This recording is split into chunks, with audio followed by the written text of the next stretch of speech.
Bueno, finalmente quisiera invitarles a leer en esta misma carta de Efesios un párrafo muy bellísimo que el apóstol Pablo deja al comienzo del capítulo de la carta, en el capítulo 1.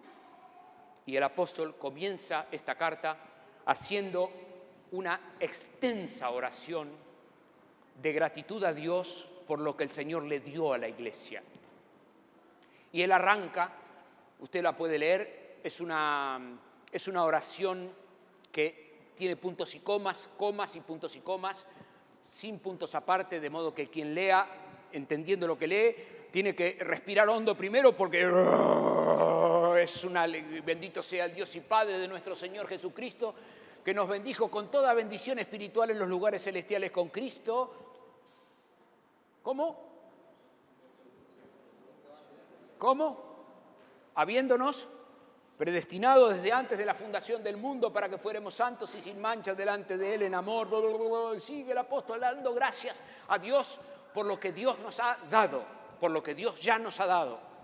Y la oración es tan hermosa que podemos juntos aprenderla de memoria y buscar saturar nuestra mente sobre lo que Dios ya nos ha dado y llenarnos de gratitud, de alabanza y decir, vamos a hacer un día de acción de gracias y vamos a vivir agradecidos por lo que Dios ya nos dio. Nos ha bendecido Dios con toda bendición espiritual. Ya nos ha bendecido. Ya nos ha bendecido. Dios nos ha bendecido. Ya nos ha bendecido. Y entonces va a estar el hermano de al lado y ya nos ha bendecido el Señor. Sí, amén. Dios nos ha bendecido. Usted ha recibido la bendición que Dios le dio. Usted percibe que su vida está bendecida, que su vida ha sido efectivamente bendecida, que Dios nos ha dado la bendición, toda bendición espiritual. Dios nos ha bendecido. Nuestra vida está escondida con Cristo. Hemos sido bendecidos. Pero como si el apóstol quisiera evitar que nos sentáramos en la poltrona diciendo, bueno, ya Dios nos bendijo, ya está, ya Dios nos ha bendecido. El apóstol, en el mismo capítulo, al ratito que termina de leer, de escribir esta bendición tan hermosa, esta declaración de amor y de gratitud a Dios a propósito de la bendición que ya vino, ahora va a lo que viene por delante. Y como si nos estuviera buscando que ejercitemos un equilibrio entre nuestra gratitud por lo que Dios nos dio y una expectativa por lo que el Señor tiene para dar. Y una gratitud por lo que el Señor dio y una expectativa por lo que Dios ha de dar, ha de hacer. Usted sabe que los caminantes al cielo tendemos a desequilibrarnos. Y entonces hay momentos que nos sorprendemos a nosotros mismos muy expectantes acerca de las cosas que Dios va a hacer. Y esa expectativa de lo que Dios va a hacer nos hace como si fuéramos ingratos acerca de lo que Dios ya hizo. Y en otros momentos estamos tan contentos con lo que Dios ya hizo que parece como que ya no tenemos más expectativas acerca de lo que Dios va a hacer. Somos así. Y estamos en una comunidad para leer la palabra y ayudarnos a no perder esta frescura, este equilibrio inestable que supone estar vivos en la presencia del Señor, agradecidos con lo que el Señor ya hizo y expectantes en cuanto a lo que el Señor va a hacer. Y fíjese cómo el apóstol Pablo apunta a este asunto.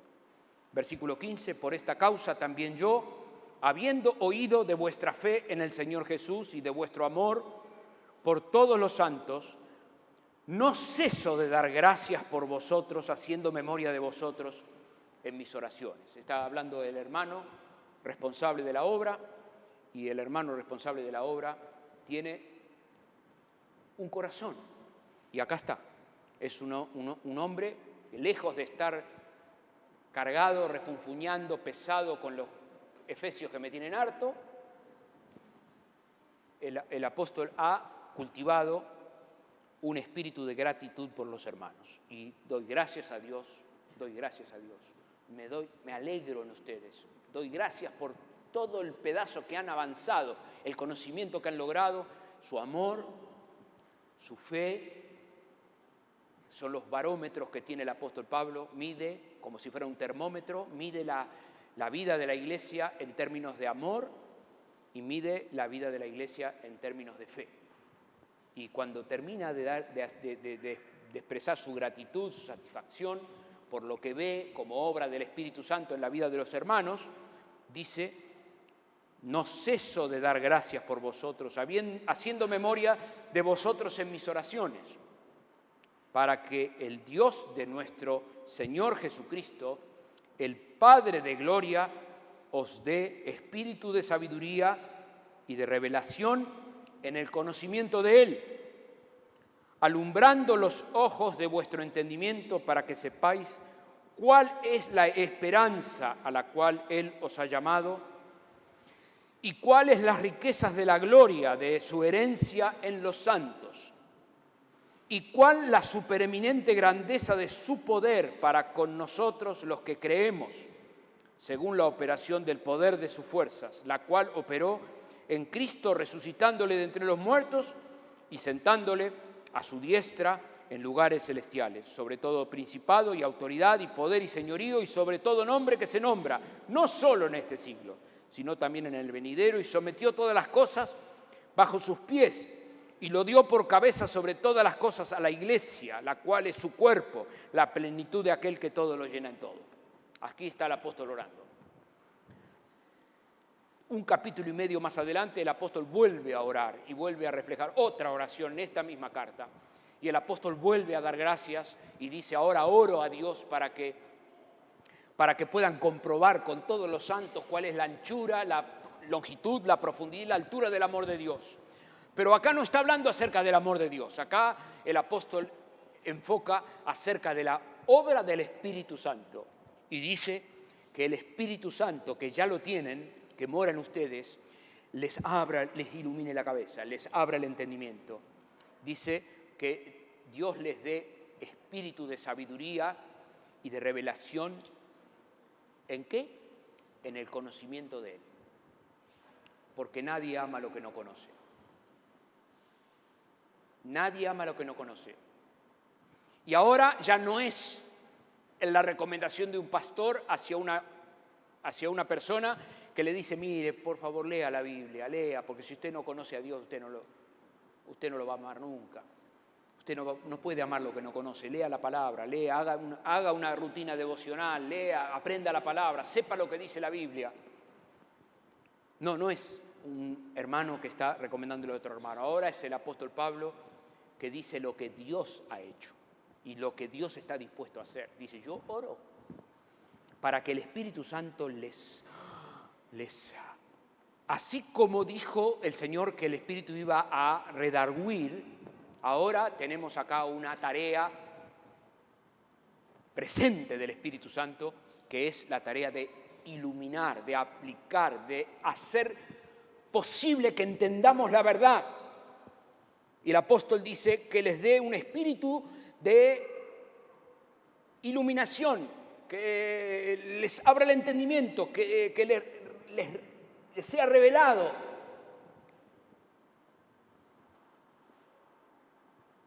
Bueno, todo caminante al cielo que es lector de la palabra se ha sorprendido a sí mismo diciendo: es así.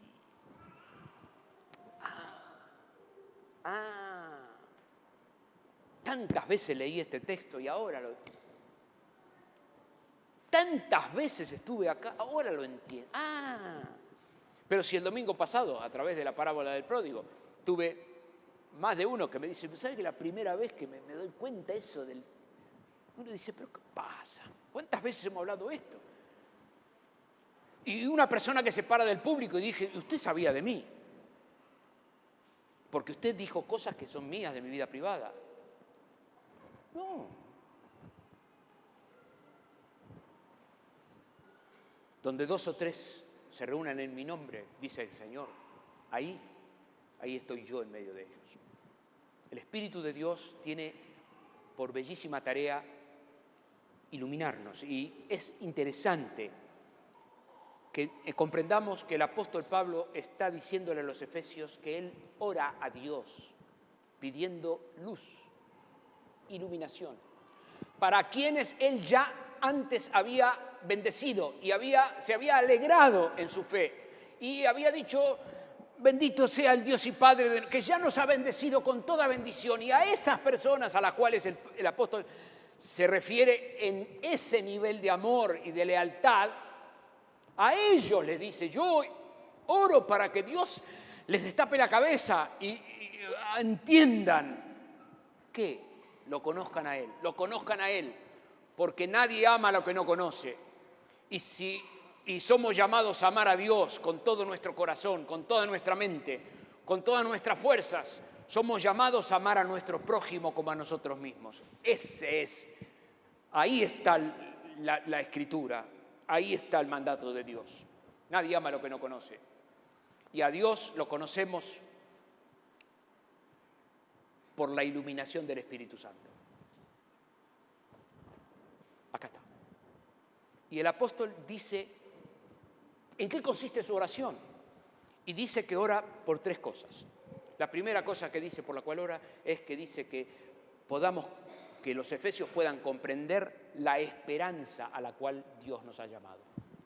Usted fíjese que el apóstol no está preocupado por el corto plazo de las personas, no está preocupado por la situación social del momento, ni por el cuadro político que enfrenta la comunidad en Éfeso, sino que el apóstol está hablándoles acerca del equipamiento espiritual que la persona necesita para enfrentar cualquier circunstancia de la vida, y al equipamiento de amor y al equipamiento de fe que ya citó, ahora pone un tercer elemento, y es la fe, es la esperanza y el amor.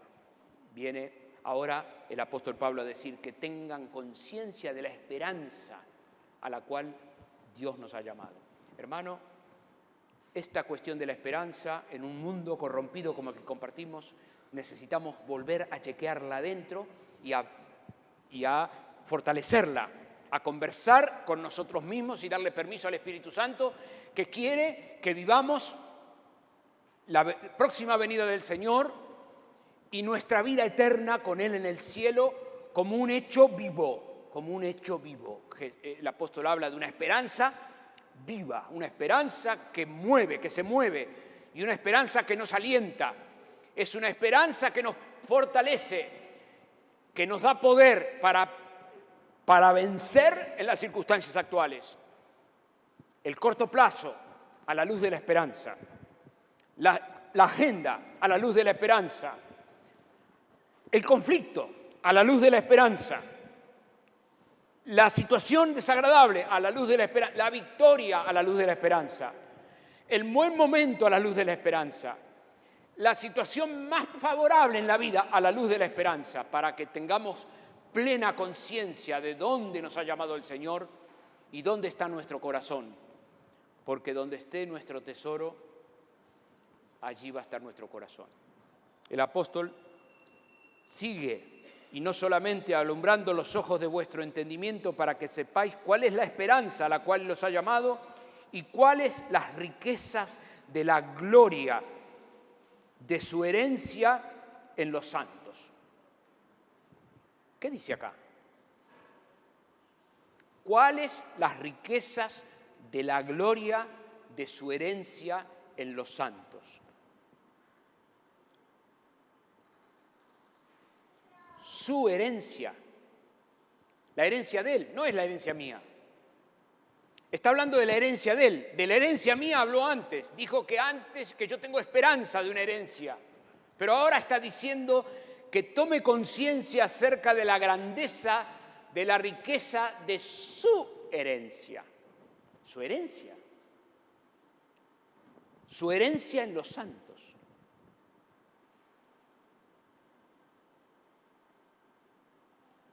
Que la iglesia es su herencia. Que el pueblo del Señor es herencia de Dios. Nosotros sabemos que somos herederos de Él, pero que Él tenga inversiones hechas en la tierra en nosotros, es lo que el apóstol Pablo dice. El apóstol Pablo dice que el pueblo redimido, comprado por la sangre de Jesús, es propiedad del Espíritu Santo. Que el pueblo redimido, que ha sido sacado del mercado de los esclavos para Dios, es una propiedad de Dios. Y la propiedad de Dios es una herencia de Él. Y el apóstol nos convida a que podamos entender la herencia que Dios tiene en la tierra. Bueno, esto se da de bruces contra los comentarios del hermano que se queja contra el otro. Y se da de trompadas contra el facilitador que está harto de su grupo de crecimiento. Y se da mal contra el que trabaja entre adolescentes y dice, yo estoy podrido, hace 4 años que estoy acá, 10 años, 5 años.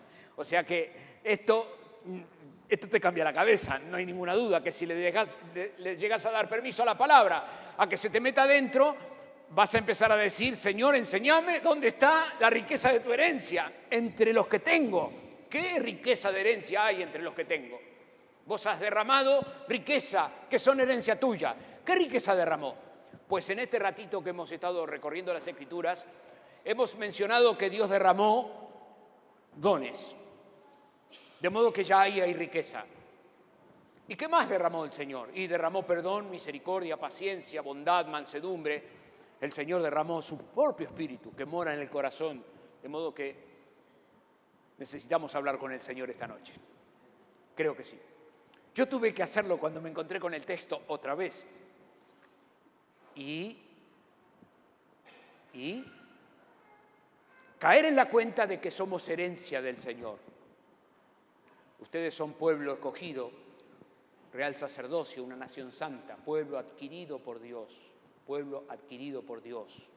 para que anuncien las virtudes de aquel que los llamó de la luz a las tinieblas. Y ahora el apóstol lo pone acá de una manera que parece un cascote en el chasis del auto, ¿no? Como lo dice, así medio parece como que pega un cascotazo en el chasis del auto y nosotros seguimos leyendo buscando un texto más comprensible. Pero si lo leemos bien una vez, 2 veces, 3 veces, dice eso y no otra cosa. Lo podemos leer más pausado. Vamos juntos. Dice, alumbrando los ojos de vuestro entendimiento para que sepáis cuál es la esperanza a la cual Él os ha llamado y cuáles las riquezas de la gloria de su herencia en los santos. Texto siguiente, tercera cosa por la cual ora el apóstol es, ¿y cuál la supereminente grandeza de su poder para con nosotros los que creemos según la operación del poder de sus fuerzas? El apóstol Pablo reúne palabras inspirado por el Espíritu Santo para ayudarnos a todos los lectores a entender que estamos frente a las cataratas del Niágara, que estamos frente a la catarata del Iguazú. Pará un poquito en la lectura. Es la supereminente grandeza de su poder. Podría haber abreviado y poner cuál es su poder, porque es un poder eterno, es un poder omnisciente, es un poder omnipotente, es un poder eterno que no se mueve, es un poder que no cambia, que no claudica. Sin embargo, el apóstol ve necesario, el Espíritu Santo que nos escribe, ve necesario llamar tu atención y la mía para añadirle adjetivos calificativos al poder. Y dice que es supereminente grandeza, ¿qué palabra? Supereminente. Supereminente. Claro, podríamos buscarle sinónimos a esta palabra. ¿Qué palabra pondríamos? ¿Qué palabra pondríamos? ¿Qué diríamos? Si tuviéramos que buscar otra palabra, supereminente grandeza, la supereminente, inocultable grandeza. Estamos frente a hechos que no pasan desapercibidos. Estamos frente a vidas transformadas. La supereminente grandeza de su poder. Y en la práctica, ¿cómo se puede valorar esto? Yo tengo que decirles a cada uno que yo quisiera que el poder de Dios, que dice acá que supereminente grandeza del poder de Dios que obra en nosotros, para los que creemos,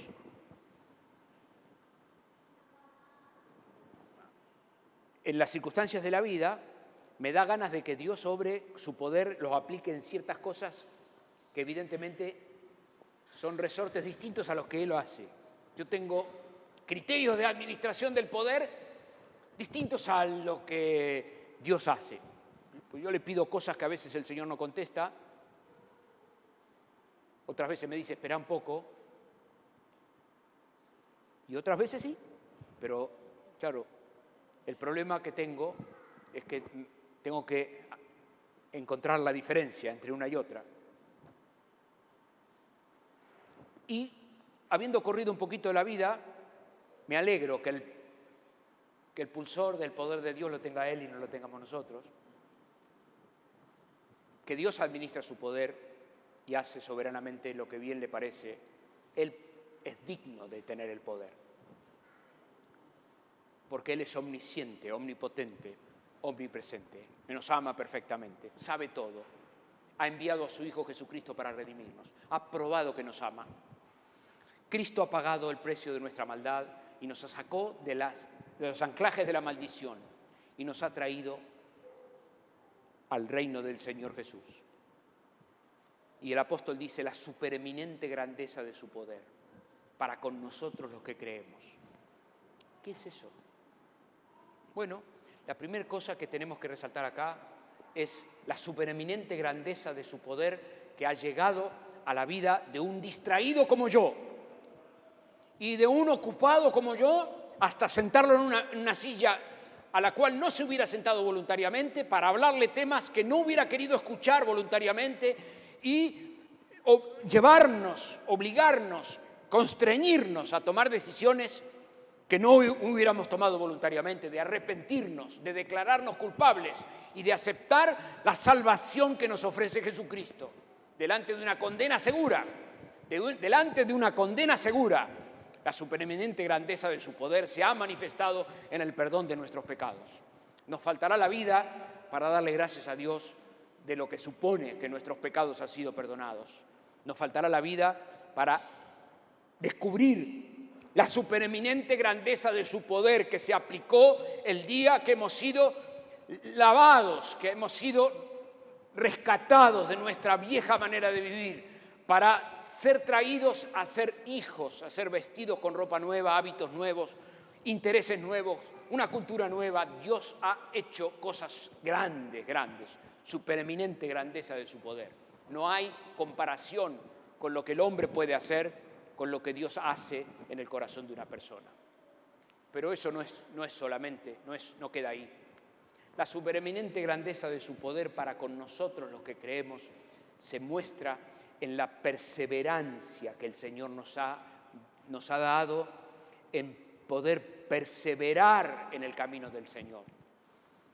Cada uno de nosotros conoce bien su corazón y sabe lo inestable que somos. Cada uno de nosotros sabe perfectamente los altos y bajos que tiene nuestro estado de ánimo. Sabe bien que nos apasionamos y nos gusta y nos encanta y qué bueno y nuestro ánimo y a la mera oposición, a las primeras indiferencias, a las primeras críticas, a las primeras adversidades, nuestro ánimo cae emplomada. Sin embargo, desde Pentecostés a hoy ya han pasado 2000 años y Dios ha mostrado la supereminente grandeza de su poder, preservando a su pueblo en santidad y amor hasta el día de hoy. Eso es un griterío de poder, es un griterío de poder. Pero eso no es solo. La supereminente grandeza del poder de Dios se muestra en que el Evangelio está siendo anunciado a todo pueblo, linaje, lengua y nación. Y se ha de cumplir las Escrituras que dicen que de toda linaje, lengua, pueblo y nación habrá en el cielo representantes. Porque por la decisión del Espíritu Santo, Dios ha enviado a su pueblo para ser testigos de Él en todos los rincones de la tierra. Y eso se está cumpliendo en este mismo momento. Eso es otra muestra de la supereminente grandeza de su poder. Intento una más. Estoy seguro que si usted se pone a hacer un inventario de esto que estoy hablando, va a reunir muchas pruebas de la supereminente grandeza de su poder. Pero le voy a dar una más. 2.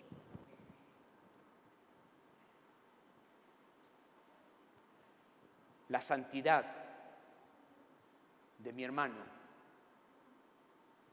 no la puedo explicar. No la puedo explicar. ¿Por qué mi hermano llega al límite del mal y dice, no, esto no? ¿Qué hay ahí? No lo puedo explicar. ¿Por qué cuando me encuentro con mi hermano,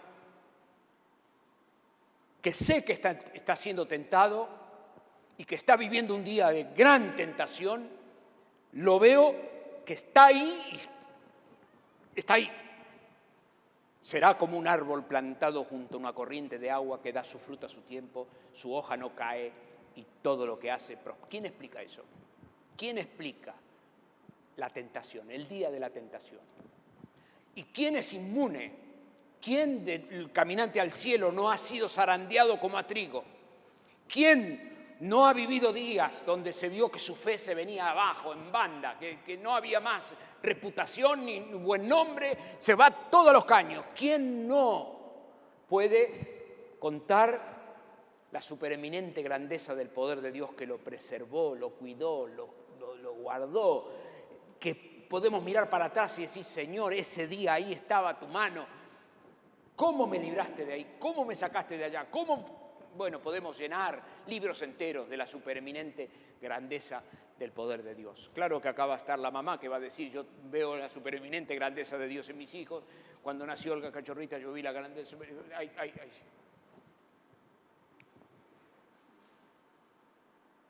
Tengo una última. La supereminente grandeza de Dios está aquí. ¿Qué hacemos juntos? ¿No es aburrido estar juntos? Tantos años juntos. Encontrándonos como si fuera la primera vez. ¿Quién explica eso? ¿Quién explica nuestro apego a la vida de la comunidad?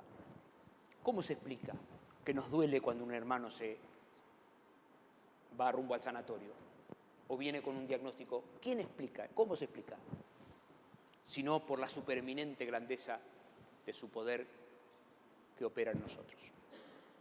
Tenía para decirle también, cada ministro que el Señor levanta, cómo se explica un hombre que Dios levanta, una mujer que Dios levanta, la autoridad espiritual que Dios le da a alguien que los demás dicen, vos, hacelo vos.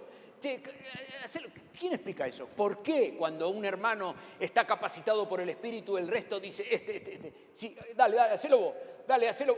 ¿Qué es eso? ¿Dónde se la supereminente grandeza de su poder que actúa en nosotros los que creen? ¿Por qué estamos tantos años sin pelear? ¿Cómo se explica eso? ¿Cómo se explica que pase el tiempo y no peleamos? La supereminente grandeza de su poder. Hace unos domingos atrás me traje un machete para leer lo que voy a volver a leer ahora, sobre la obra del Espíritu Santo. Deseo que el Señor te bendiga ricamente y que puedas valorar, apreciar, sensibilizar, ablandar tu corazón, como para percibir al Espíritu Santo que mora en tu vida. Disfrútatelo, es Dios. Él está morando en tu corazón. Te habla insistentemente. Y si por alguna razón vos sos de aquellos que dicen, yo no lo escucho a Dios hablarme, te invitaría, baja un cambio. Porque cuando vamos muy apurados, muy aturdidos, nuestra tendencia natural es decir, shh, cállate. Y el Espíritu Santo es un caballero. No te va a insistir. Él está a la puerta y llama. Si alguno oye y abre, yo entro.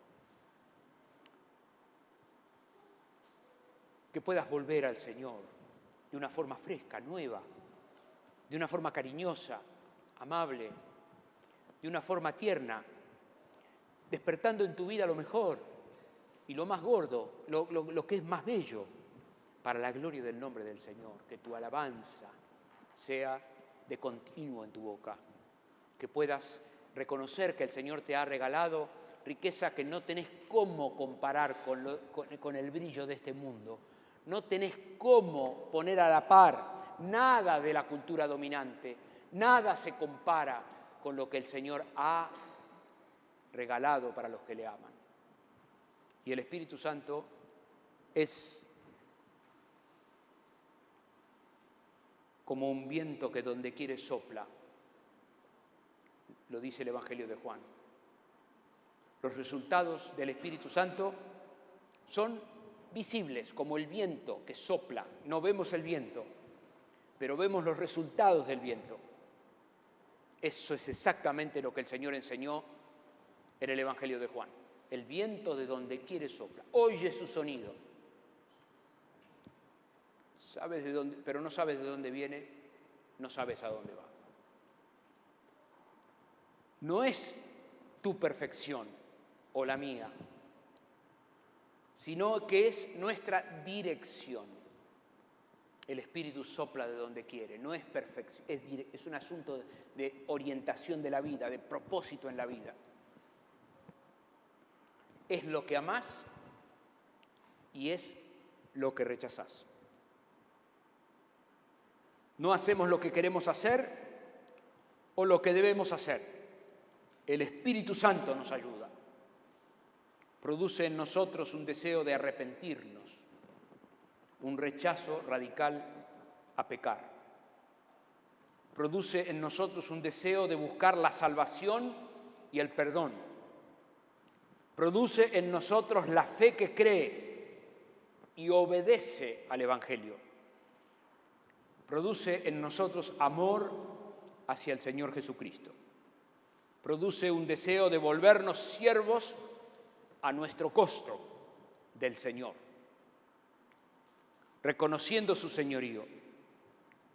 Produce en nosotros un deleite en las Sagradas Escrituras. Produce en nosotros un anhelo por la obediencia. Produce en nosotros gozo en las pruebas y las tribulaciones. Produce en nosotros amor hacia otras personas, que nos impulsa a un servicio sacrificial para la extensión de su reino. Produce en nosotros el deseo de comunión y cooperación con los otros creyentes. Produce en nosotros un entendimiento e iluminación de las Escrituras. Produce en nosotros la inclinación a orar en cualquier momento. Produce en nosotros un deseo santo por adorar a Dios con un corazón agradecido. La adoración como un estilo de vida, la semejanza a Cristo que crece más y más.